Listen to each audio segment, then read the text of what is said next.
Alô, boa noite. Boa noite para mim aqui, pelo menos, né? Vou começar agora mais um podcast do Tia Li e Tia Lu, que quem tá falando é a Tia Lu. Eu e a Tia Li dividimos alguns assuntos, né? Dos podcasts que nós vamos tratar. E eu espero que vocês gostem. Eu vou falar um pouquinho sobre comportamento. Tem um estudo completo, né? No meu blog. E eu vou deixar aqui o link e o endereço para quem quiser visitar lá. E aqui eu vou fazer uma explanação rápida, né? Porque não dá para aprofundar muito no assunto, né? O assunto é bem complexo. Eu dividi lá no blog, fiz um estudo completo, tem 7 textos falando sobre comportamento. Cada item que eu vou falar aqui está aprofundado um pouquinho mais lá no blog. Lá também não dá para ser uma coisa muito completa, né? Muito aprofundada, porque é um estudo bem denso. Se fosse citar os autores, fazer as citações, tudo direitinho, iam ficar textos enormes, né? Na verdade, cada item dá um artigo científico completo. Então, o assunto é mesmo bem denso, né, bem complexo.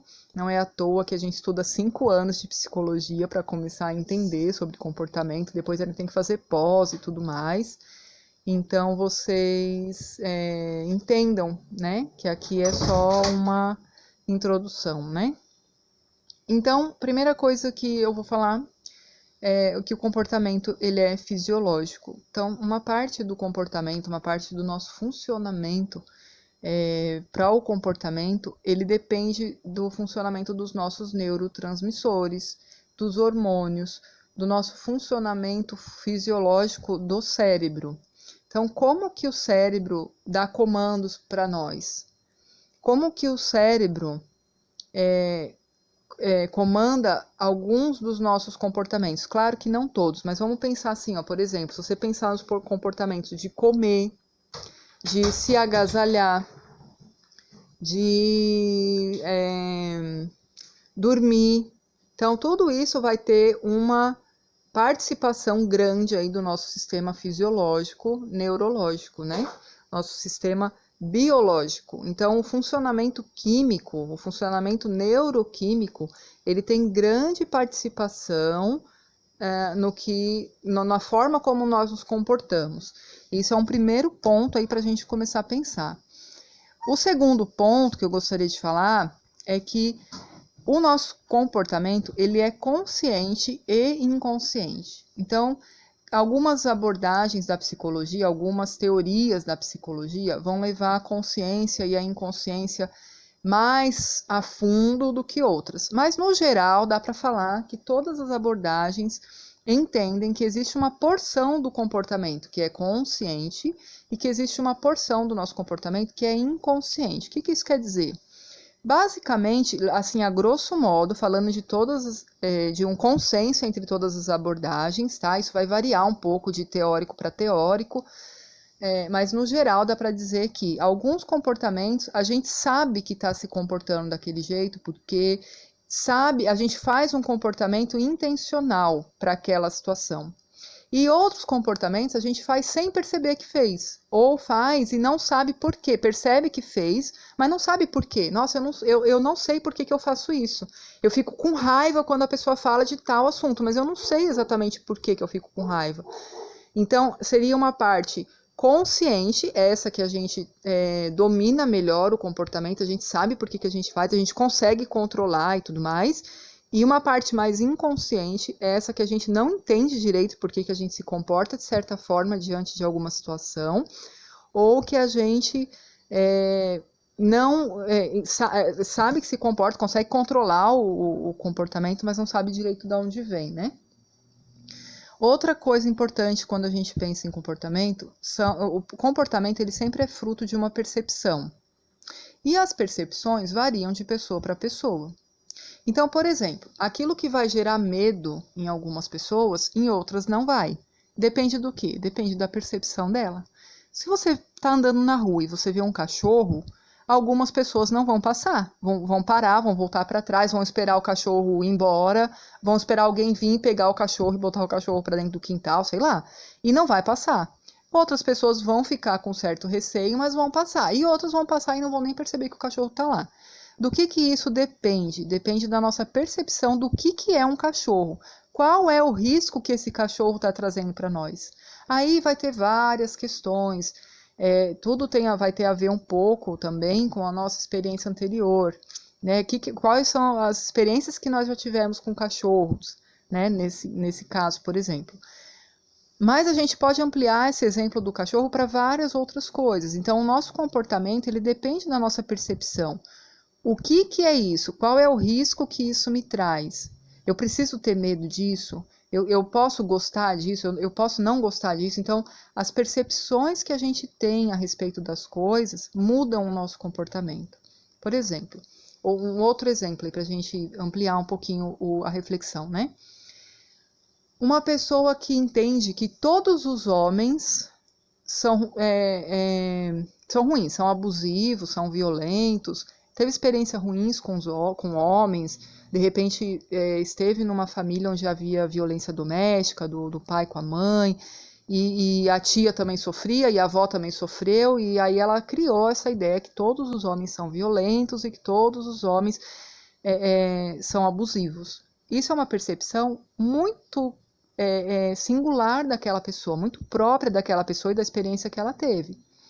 Então ela criou essa percepção. Quando ela começa a se relacionar com alguém, quando ela pensa em se relacionar com alguém, ou ela não pensa num homem, ela vai se relacionar com mulheres, ou ela não se relaciona, não quer se relacionar com ninguém, ou ela mesma sabota os seus relacionamentos, porque ela acha que lá na frente vai dar ruim.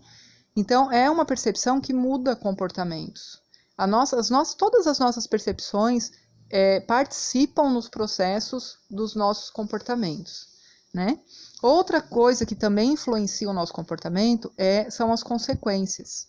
Então, qual a consequência? Por exemplo, se eu tive um determinado comportamento, sei lá, estava numa festa e fiquei à vontade para falar das coisas que eu pensava, das coisas que eu achava, das opiniões que eu tinha e tudo mais. E no dia seguinte, apareceram lá, vamos supor, sei lá, nas redes sociais, um monte de gente falando mal das coisas que eu falei, me julgando ou me diminuindo como pessoa, ou tirando sarro do que eu disse, ou discordando de uma forma mais agressiva, ou até mesmo de uma forma não agressiva, mas discordando e tal. E aquilo gera em mim um pensamento, né, um entendimento que, nossa, eu fiz uma coisa e tive uma consequência muito ruim. Provavelmente, nas próximas festas, eu vou tomar mais cuidado para falar. Então, quando a gente tem consequências de determinados comportamentos, a gente tende a mudar ou fazer mais, né? Às vezes a gente reforça aquele comportamento e acaba cometendo ele mais vezes porque a consequência foi boa, ou a gente evita aquele comportamento porque teve uma consequência muito ruim. Então, as consequências, isso tudo que eu estou falando aqui, gente, é fruto de pesquisa científica, tá? Eu não estou tirando da minha cabeça, eu não estou falando aleatoriamente, eu não li na internet, eu não vi no YouTube. Isso aqui é artigos científicos, livros científicos sobre comportamento, são pesquisas de anos e anos, tanto na sociologia quanto na psicologia, que dão que nos conduzem a pensar o comportamento de acordo com esses itens que eu estou falando para vocês aqui, certo? Então, cientificamente comprovado que as consequências, elas moldam o nosso comportamento. Uma outra coisa também que molda o comportamento é o aprendizado social. Então, o meio social onde a gente vive influencia diretamente os nossos comportamentos, através do aprendizado social. Então, quando a gente é criança, por exemplo, criança pequena, a gente imita. Toda criança imita os adultos, né? E isso é uma forma do meio social moldando o nosso comportamento, por exemplo. Depois a gente cresce um pouquinho mais, ali na idade da adolescência, a gente começa a questionar um pouco, já não imita mais tudo, a gente questiona mais, consegue fazer um pensamento mais crítico, algumas coisas a gente questiona, outras a gente não imita mais, faz até o contrário do que aprendeu e tal. E aí a gente vai construindo também comportamentos. Com base social também? Com base social também. Porque nós não estamos mais imitando os adultos, mas nós estamos imitando o nosso grupo social. Estamos imitando, por exemplo, se você frequenta uma igreja, você vai imitar automaticamente os comportamentos que você aprende lá. Você vai aprender comportamentos lá. Então, o meio social, os filmes que a gente assiste, a música que a gente ouve, a novela que você assiste, que mais? Se você frequenta uma determinada religião, a escola que você frequentou durante a sua vida, ou as escolas, né, para quem mudou aí de escola, a faculdade que você faz, o curso que você escolheu, todo o meio social, o lugar onde você trabalha, todo o meio social que a gente frequenta, ele influencia também no nosso comportamento, porque eles influenciam nas nossas ideias, na nossa forma de compreensão do mundo, na nossa forma de compreensão das pessoas. Lá no texto do blog eu dou um exemplo assim, né? O que você acha que é família? O que você acha que é trabalho? O que você acha que é religião? Não importa qual a resposta que você deu para essas perguntas, a tua resposta está diretamente ligada ao teu meio social, ao que você tem frequentado, ao que você tem ouvido, ao que você tem assistido, ao que você tem visto nas redes sociais, lá né, que automaticamente são os nossos grupos de interesses. Então, o aprendizado social também molda comportamento. E por último, o nosso comportamento é regido pelos nossos pensamentos e pelas nossas emoções. Então, isso também, inclusive isso é a base da teoria comportamental cognitiva, né? Os nossos pensamentos e as nossas emoções estão diretamente ligados ao nosso comportamento. A gente se comporta de acordo com o que a gente pensa, a gente se comporta de acordo com o que a gente sente. Então, sentimentos e emoções, por exemplo, em relação às consequências, que eu dei o exemplo ali, né? Qual foi a nossa emoção quando a gente viu no outro dia aqueles comentários maldosos do que a gente falou na festa? Essas emoções vão moldar comportamento. Quais são os nossos pensamentos de acordo com o que é, por exemplo, com o que é família, aprendido no nosso meio social? E quais as consequências que a gente já teve na convivência com família? Isso vai moldar o nosso comportamento. Os nossos pensamentos e as nossas emoções, assim como as nossas percepções, né, eles moldam o nosso comportamento. E tudo isso faz com que cada pessoa seja única e singular no seu comportamento. Então, quando a gente for... por que eu resolvi falar sobre isso? Por que eu resolvi escrever sobre isso?